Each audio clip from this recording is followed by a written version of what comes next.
Hello, আসসালামু আলাইকুম। আমরা হচ্ছে আমাদের আম আজকে শুরু করব ম্যালেরিয়া। ম্যালেরিয়া আমরা নেক্সট ক্লাসে অলরেডি শুরু করছিলাম।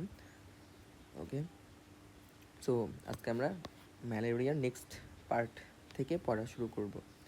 আচ্ছা, আমরা কি বলছিলাম আগের ক্লাসে, যে আমাদের ম্যালেরিয়া প্রজাতির চারটা ম্যালেরিয়া প্রজাতি আছে 60টা। তার মধ্যে এরকম চারটা প্রজাতি আছে যেগুলো কিনা মানবদেহে রোগ সৃষ্টি করতে পারে। ঠিক আছে, চারটা প্রজাতি যেগুলো কিনা মানবদেহে রোগ সৃষ্টি করতে পারে। ঠিক আছে, সো আমরা এই চারটা প্রজাতি একটু দেখি। আচ্ছা, এই চারটা প্রজাতির নাম আমরা যদি এখানে একটু খেয়াল করি, দেখো সবগুলোর ক্ষেত্রেই Plasmodium common. Plasmodium, Plasmodium, Plasmodium.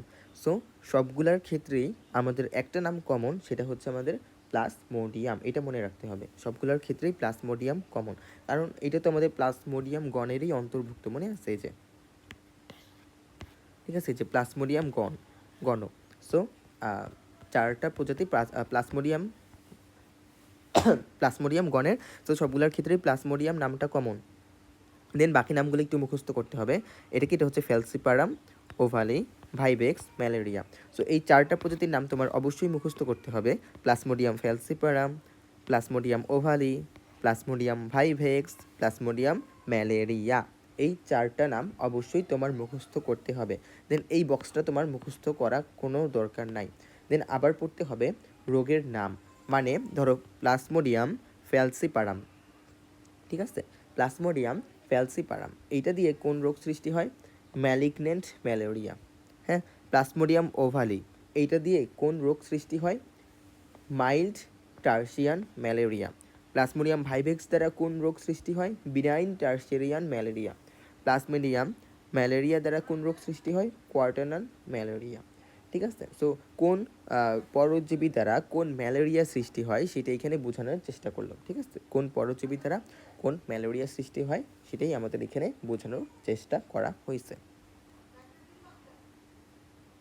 আচ্ছা, এখন আমরা দেখি এগুলার আমাদের একটা নেমোনিক্স আছে, ওই নেমোনিক্স দিয়ে আমরা পড়বো, তাহলে দেখবে একদম ইজি হয়ে গেছে। ঠিক আছে, দেন এটাও পড়তে হবে যে কত ঘন্টা পর পর জ্বর আসে। হ্যাঁ, সাপোজ হচ্ছে প্লাসমোডিয়াম ফ্যালসিপারাম দ্বারা আক্রান্ত হলে কত ঘন্টা পর পর জ্বর আসে? 36 থেকে 48 ঘন্টা। ওভালি দ্বারা 48 ঘন্টা পর পর, ভাইভেক্স দ্বারাও 48 ঘন্টা পর পর, আর ম্যালেরিয়া দ্বারা 72 ঘন্টা পর পর জ্বর আসে। সো এই যে জ্বরের প্রকৃতি, মানে কবে জ্বর আসে, হ্যাঁ, কত ঘন্টা পর পর জ্বর আসে, কোন পরজীবী দ্বারা আক্রান্ত হলে, এইটা মনে রাখতে হবে।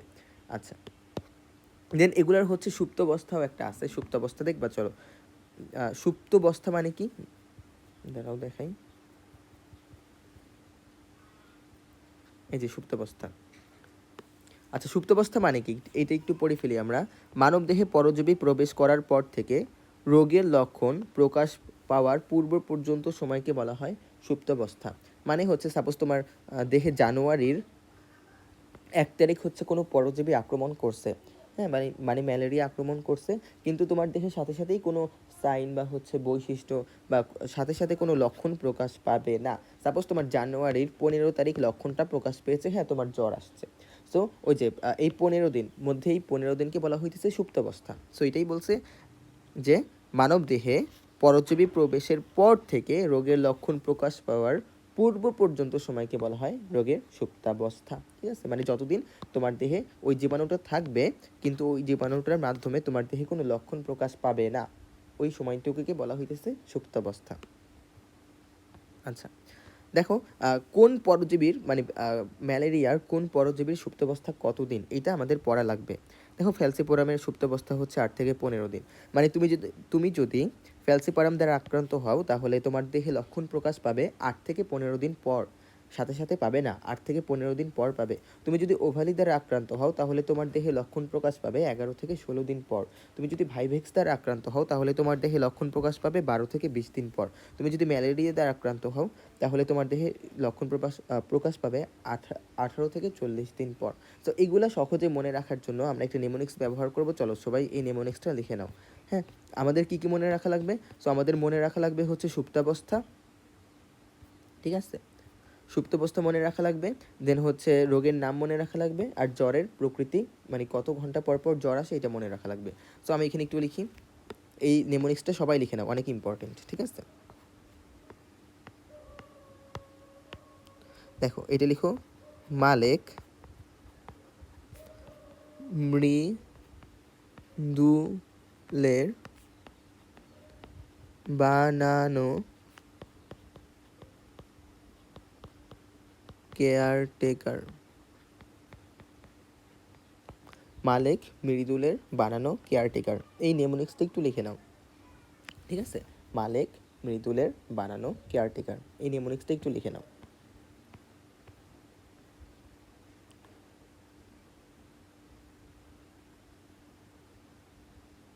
ওকে, সবাই এই নেমোনিক্সটা একটু লিখে নাও, মালেক মৃদুলের বানানো কেয়ারটেকার, ঠিক আছে? এইখানে 36 মালেক, এক সেকেন্ড একটু ওয়েট করো। আচ্ছা, তার উপরে তোমরা এটা লিখো, FOVM ফোভাম, এইভাবে মনে রাখবা, FOVM ফোভাম, ঠিক আছে? এটা একটু লিখে নাও, FOVM ফোভাম, ঠিক আছে? FOVM ফোভাম, এটা লিখে নাও, আগে লিখো পরে আমি বুঝাচ্ছি, ঠিক আছে? দেন এখানে লেখো 36 48 48 72। আচ্ছা, দেন তারপর কি লিখবা? তারপর হচ্ছে আমরা সুপ্তাবস্থাটা লিখবো। সুপ্তাবস্থা, এক সেকেন্ড ওয়েট করো।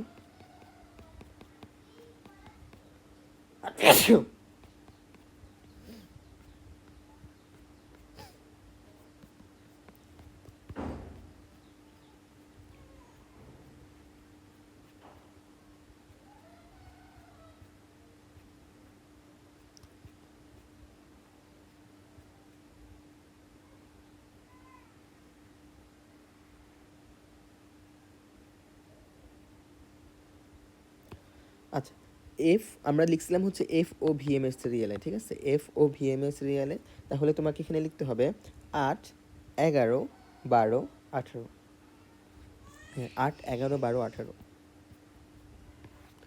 আচ্ছা, এখানে লিখে নাও তোমরা 8 11 12 18, এই তো আমাদের হয়ে গেল, ঠিক আছে? এই তো আমাদের হয়ে গেছে। আচ্ছা, সো এই নেমোনিক্সটা হচ্ছে সবাই একটু লিখে নাও, FOVM।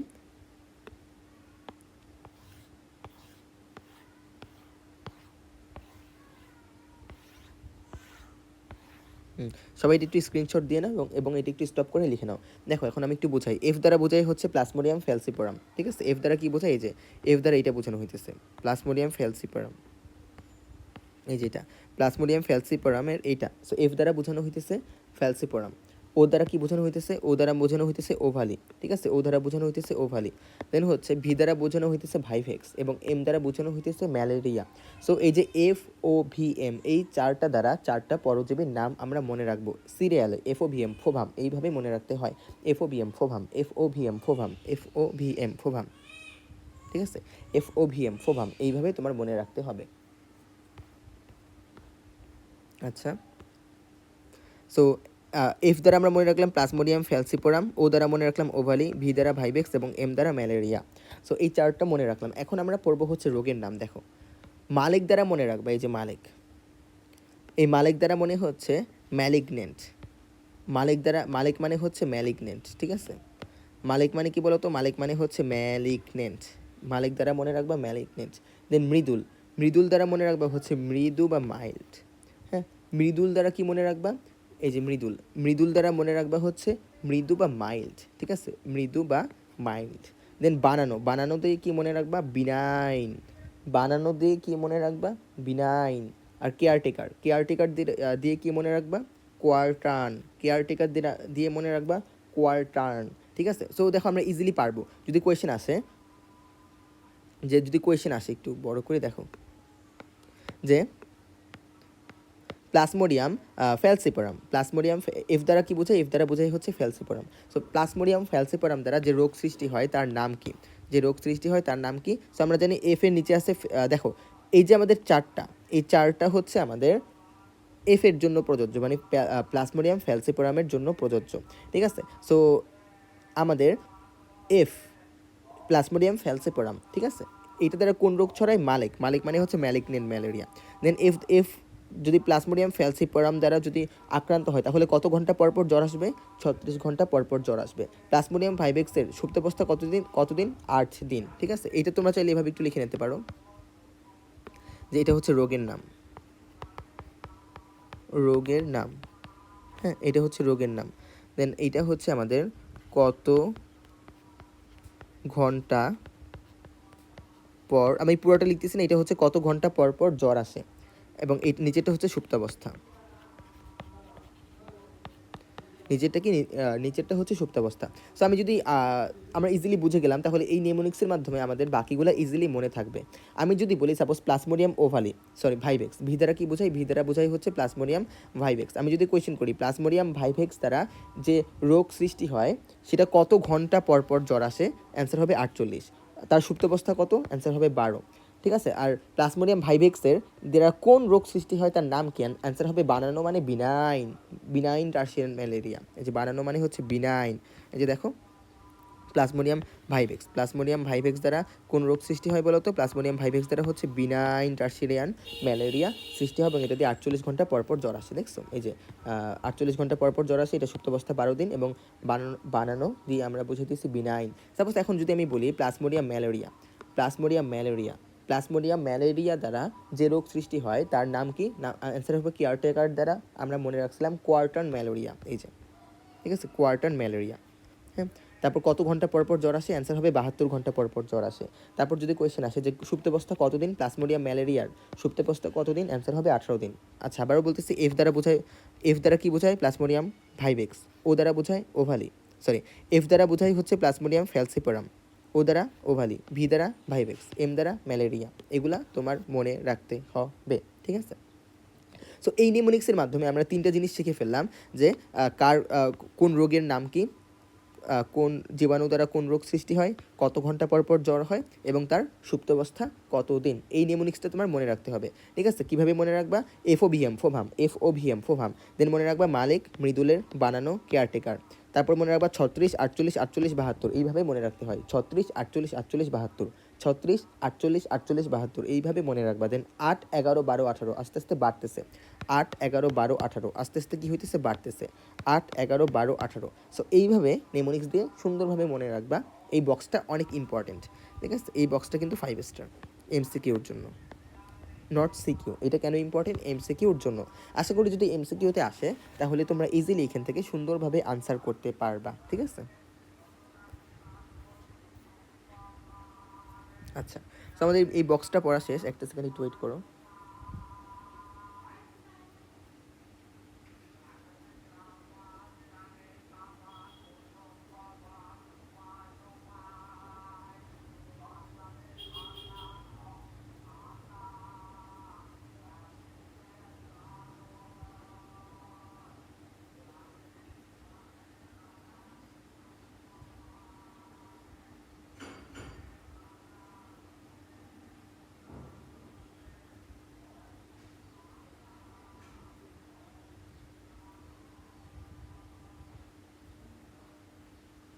ওকে,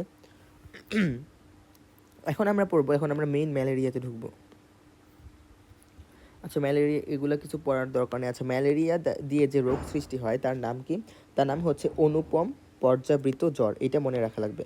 ম্যালেরিয়া দ্বারা যে রোগটা সৃষ্টি হয় তার নাম হইতেছে অনুপম পর্যাবৃত জ্বর, অনুপম পর্যাবৃত জ্বর। এটা তোমার মনে রাখা লাগবে।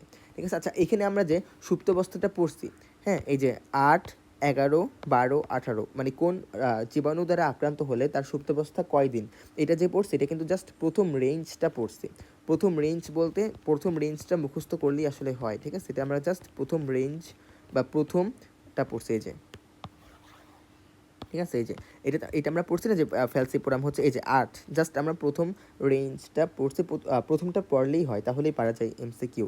8, 11, 12, 18, মানে আমরা জাস্ট প্রথম রেঞ্জটা পড়ছি, জাস্ট এইটা পড়লেই হয় যে ফ্যালসিপোরাম দ্বারা আক্রান্ত হলে তার সুপ্তাবস্থা 8 দিন, প্লাজমোডিয়াম ওভালি দ্বারা আক্রান্ত হলে 11 দিন, ভাইরাস দ্বারা আক্রান্ত হলে 12 দিন, এবং ম্যালেরিয়া দ্বারা আক্রান্ত হলে তার সুপ্তাবস্থা 18 দিন। এটাই হচ্ছে আমি ওই নেমোনিক্স ওই বক্সের মধ্যে লিখছি।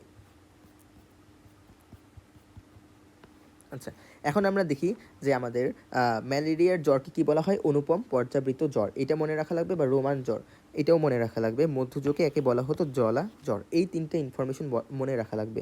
যে চীন দেশে ম্যালেরিয়া জ্বর কী নামে পরিচিত ছিল?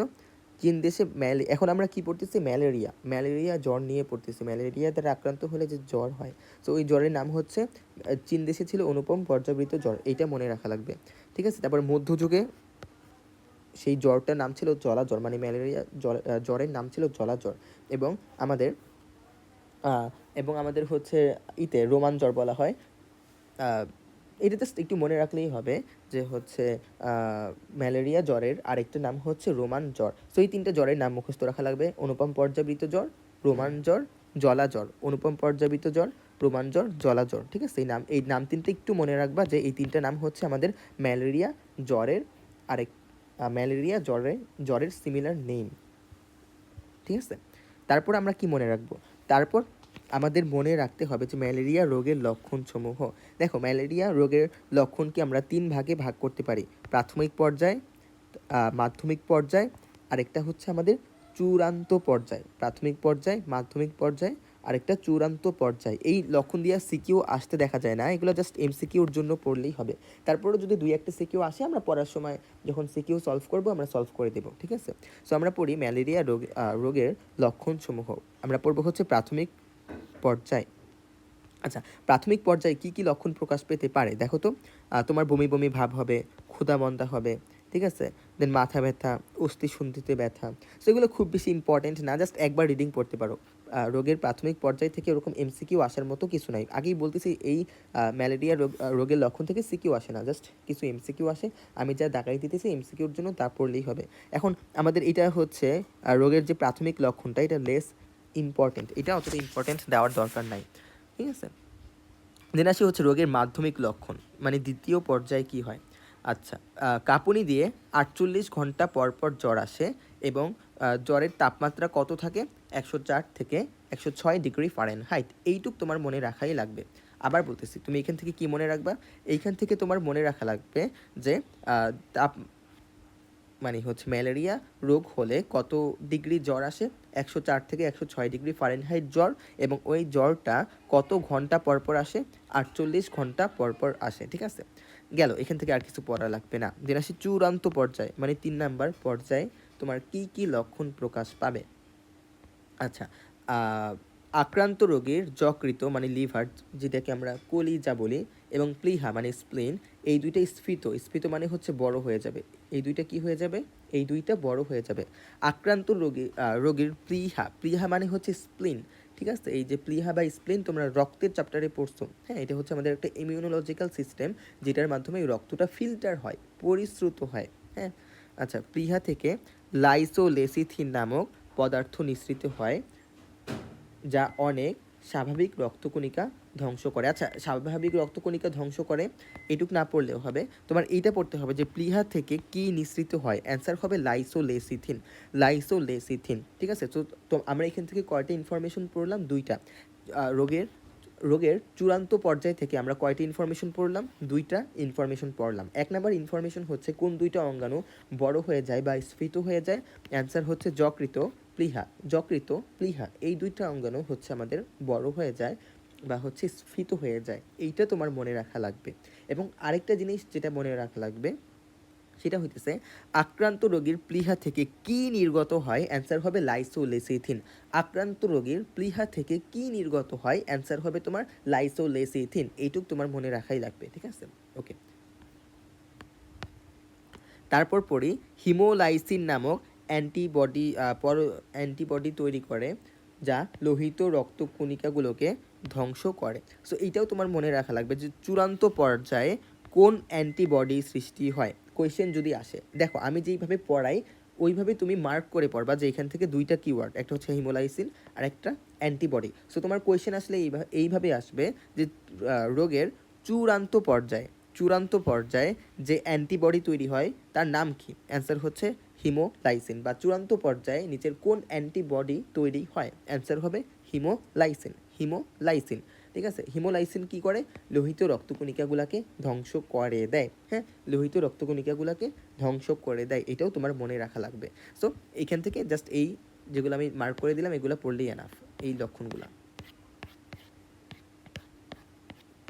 আচ্ছা, এখন আমরা যাব ম্যালেরিয়া পরজীবীর জীবন চক্র। দেখো, এইটাও তোমাদের বইয়ে একটু পার্থক্য থাকতে পারে, বাট যদি পার্থক্য থাকে তাহলে আমাকে হচ্ছে ইনফর্ম করো ইনবক্সে, ঠিক আছে। আমি একটু পড়াই। দেখো, ম্যালেরিয়া পরজীবীর দুইটা পোষকের প্রয়োজন হয়। হ্যাঁ, ম্যালেরিয়া পরজীবীর জীবন চক্রে দুইটা পোষকের প্রয়োজন হয়, একটা হচ্ছে মানুষ এবং আরেকটা হচ্ছে মশকি, মানে স্ত্রী মশা, ঠিক আছে। দেখো, আচ্ছা, মানুষ কোন মানুষ কেমন মানুষ হচ্ছে কেমন পোষক?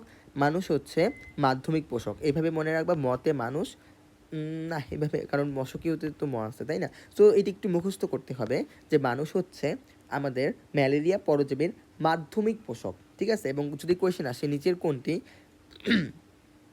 নির্দিষ্ট পোষক, নিচের কোনটি নির্দিষ্ট পোষক, অ্যান্সার হবে মশকি। সো এই দুইটি, এখন কেন মানুষকে মাধ্যমিক পোষক বলা হইতেছে এবং মশকিকে কেন নির্দিষ্ট পোষক বলা হইতেছে, শোনো, তোমাদের বইয়ে যদি এইটা একটু অন্যরকম দেওয়া থাকে মাধ্যমিক পোষক আর নির্দিষ্ট পোষকের বিষয়টা, তাহলে আমাকে একটু ইনফর্ম করো, ঠিক আছে। আচ্ছা, মানুষকে কেন মাধ্যমিক পোষক বলা হচ্ছে এবং মশকিকে কেন নির্দিষ্ট পোষক বলা হচ্ছে, এটা আমরা একটু পরেই জানতে পারবো। আপাতত জাস্ট মুখস্থ করো এমসিকিউর জন্য যে ম্যালেরিয়া পরজীবীর দুইটা পোষক, মানে বুঝো যার দেহে হচ্ছে ওই পোষক মানে কি? পোষক মানে হচ্ছে যার দেহে ওই ম্যালেরিয়া জীবাণুটা বংশবৃদ্ধি করবে, জন্মগ্রহণ করবে, তাকে বলা হইতেছে পোষক, ঠিক আছে। তো ম্যালেরিয়া পরজীবীর জন্য কয়টা পোষকের প্রয়োজন হয়? দুইটা পোষকের প্রয়োজন হয়। এক নম্বরে হইতেছে আমাদের মানুষ, দুই নম্বরে হইতেছে আমাদের মশকি। এই দুইটা জিনিস মনে রাখা লাগবে। এবং মানুষ হচ্ছে কেমন পোষক? মাধ্যমিক পোষক। মশকি কেমন পোষক? নির্দিষ্ট পোষক, ঠিক আছে। আচ্ছা, এবং মশকি কোন গণের? এটাও মনে রাখা লাগবে যে অ্যানোফিলিস গণের অন্তর্ভুক্ত, ঠিক আছে। মশকি হচ্ছে আমাদের অ্যানোফিলিস গণের অন্তর্ভুক্ত, এইটা মনে রাখা লাগবে। আচ্ছা, এখান থেকে আর কিছু পড়ার দরকার নাই। এখন আমরা চলে যাব এখানে, এই বক্সটা আমরা একটু দেখি। সেটা তো মুছা যাচ্ছে না, সমস্যা নেই। আচ্ছা, আমরা দেখব যে ম্যালেরিয়া পরজীবীর জীবন চক্রে দুইটা পর্যায় আছে, একটা হচ্ছে মানবদেহ এবং আরেকটা হচ্ছে মশকি। একটু আগে আমরা পড়ে আসলাম যে ম্যালেরিয়া পরজীবীটা দুইবার, মানে হচ্ছে দুই জোনার দেহে বংশবৃদ্ধি করে। হ্যাঁ, এটা একটা চক্র। মানব দেহ থেকে হচ্ছে মশকির দেহে যায়, মশকির দেহ থেকে আবার মানব দেহে আসে, এই চক্রকারে ঘুরতে থাকে। সো এটা মনে রাখা লাগবে যে ম্যালেরিয়া পরজীবীর জীবন চক্রে দুইটা পোষকের প্রয়োজন হয়, মানবদেহ এবং মশকি। মানবদেহে কেমন জনন ঘটে? ম্যালেরিয়া পরজীবীর মানবদেহে হচ্ছে অযৌন জনন ঘটে এবং মশকের দেহে হচ্ছে যৌন জনন ঘটে। সো এইটা জাস্ট আমরা একটু পড়ি। দেখো, মানব দেহে তাহলে কি কি ঘটনা ঘটতেছে। হ্যাঁ, মানব দেহে যে ওই ম্যালেরিয়া পরজীবীটা অযৌন জনন ঘটাচ্ছে, এখানে কোন কোন পর্যায়ে বা কোন কোন ঘটনা ঘটতেছে। দেখো, মানব দেহে যে অযৌন জনন ঘটে এটাকে আবার দুই ভাগে ভাগ করা যায়, একটা হচ্ছে হেপাটিক সাইজোগনি এবং আরেকটা হচ্ছে এরিথ্রোসাইটিক সাইজোগনি। একটা হচ্ছে হেপাটিক সাইজোগনি, আরেকটা হচ্ছে এরিথ্রোসাইটিক সাইজোগনি। এটা মানে কি? হেপাটিক মানেই হচ্ছে যকৃত। সো যেই যদি যকৃতে হেপাটিক সাইজোগনি, তাহলে কই হবে? যকৃতে। এবং এরিথ্রোসাইট মানেই হচ্ছে লোহিত রক্তকণিকা। সো এরিথ্রোসাইটিক সাইজোগনি কই হবে? লোহিত রক্তকণিকায়। সো আবার বলতেছি, মানব দেহে, আচ্ছা, মানব দেহে মশকি যে অযৌন জনন ঘটাবে এটার দুইটা পর্যায়, একটা হচ্ছে হেপাটিক সাইজোগনি, আরেকটা হচ্ছে এরিথ্রোসাইটিক সাইজোগনি। সাইজোগনি মানে হচ্ছে চক্র, সাইজোগনি মানে কি? চক্র। আচ্ছা, এবং হেপাটিক সাইজোগনি কই হয়? যকৃতে। এবং এরিথ্রোসাইট মানেই তো লোহিত রক্তকণিকা, সো এরিথ্রোসাইটিক সাইজোগনি লোহিত রক্তকণিকায় হবে। আচ্ছা, দেন দেখো, এগুলোকে আবার এগুলার আবার বিভিন্ন পর্যায় আছে, যেমন হেপাটিক সাইজোগনিকে আবার দুই ভাগে ভাগ করা যায়, বা দুইটা পর্যায়ে ভাগ করা যায়। একটা হচ্ছে প্রি প্রি এবং আরেকটা হচ্ছে এক্সো। প্রি এরিথ্রোসাইটিক সাইজোগনি, আরেকটা হচ্ছে exo erythrocytic schizogony. So hepatic সাইজোগনিকে আমরা আবার দুই ভাগে ভাগ করতেছি, ঠিক আছে। এই যে হেপাটিক সাইজোগনিকে আমরা আবার দুই ভাগে ভাগ করতেছি, বা দুইটা পর্যায়ে ভাগ করা যায়, একটা হচ্ছে প্রি এরিথ্রোসাইটিক সাইজোগনি, আরেকটা হচ্ছে এক্সো এরিথ্রোসাইটিক সাইজোগনি। দেন দেখো, প্রি এরিথ্রোসাইটিক সাইজোগনির আবার কয়টা পর্যায়? প্রি এরিথ্রোসাইটিক সাইজোগনির আবার চারটা পর্যায়ে আছে। কি কি? Sporozoite, ক্রিপ্টোজয়েড, schizont, cryptomerozoite. এবং এক্সো এরিথ্রোসাইটিক সাইটোকিনির কয়টা পর্যায় আছে? দুইটা, একটা হচ্ছে সাইজন্ট, এটা হচ্ছে সাইজন্ট, বোঝা যাচ্ছে না, এবং আরেকটা হচ্ছে মেটাক্রিপ্টোমেরোজয়েড। আবার মেটাক্রিপ্টোমেরোজয়েড দুই ধরনের আছে, একটা হচ্ছে মাইক্রো মেটাক্রিপ্টোমেরোজয়েড, আরেকটা হচ্ছে ম্যাক্রো মেটাক্রিপ্টোমেরোজয়েড। সো এইগুলা নিয়ে আমরা এখন ডিটেইলস আলোচনা করব, এই পর্যায়গুলো নিয়ে আমরা এখন ডিটেইলসে আলোচনা করব। এই দেন এরিথ্রোসাইটিক সাইজোগনিকেও আবার বিভিন্ন ভাগে ভাগ করা যায়, এইটাতে আমরা পরে আসতেছি। আগে আমরা হেপাটিক সাইজোগনিটা শেষ করে নেই, ঠিক আছে? আগে আমরা কোনটা শেষ করব? আগে আমরা হেপাটিক সাইজোগনি, আগে আমরা মানবদেহের হেপাটিক সাইজোগনি শুরু করব। সো এখন আমরা কি শুরু করব বলো তো? এখন এগুলো নিয়ে কিন্তু আমরা ডিটেইলসে লেখাপড়া করব। এখন তুমি কিছুই বুঝো নাই আমি জানি, কিন্তু এগুলো নিয়ে এই প্রত্যেকটা পর্যায় নিয়ে আমরা ডিটেইলসে লেখাপড়া করব। সো এখন আমরা শুরু করব মানবদেহের হেপাটিক সাইজোগনি। এবং হেপাটিক সাইজোগনিকে আবার কয় ভাগে ভাগ করা হয়েছে? দুই ভাগে, একটা হচ্ছে প্রি এরিথ্রোসাইটিক সাইজোগনি, আর একটা হচ্ছে এক্সো এরিথ্রোসাইটিক সাইজোগনি। সো আমরা এটাই এখন শুরু করব। সো আমরা এখন শুরু করব হচ্ছে মানবদেহের হেপাটিক সাইজোগনির প্রি এরিথ্রোসাইটিক সাইজোগনি। এইখান থেকে আমরা শুরু করব। দেখো এখানে এগুলাই লিখছে, দেখো মানবদেহে সংগঠিত সাইজোগনিকে দুই ভাগে ভাগ করা যায়, একটা হচ্ছে হেপাটিক সাইজোগনি, আর একটা হচ্ছে এরিথ্রোসাইটিক সাইজোগনি, যেটা হচ্ছে লোহিত রক্তকণিকায় হয়, আর হেপাটিক সাইজোগনি যকৃতে হয়।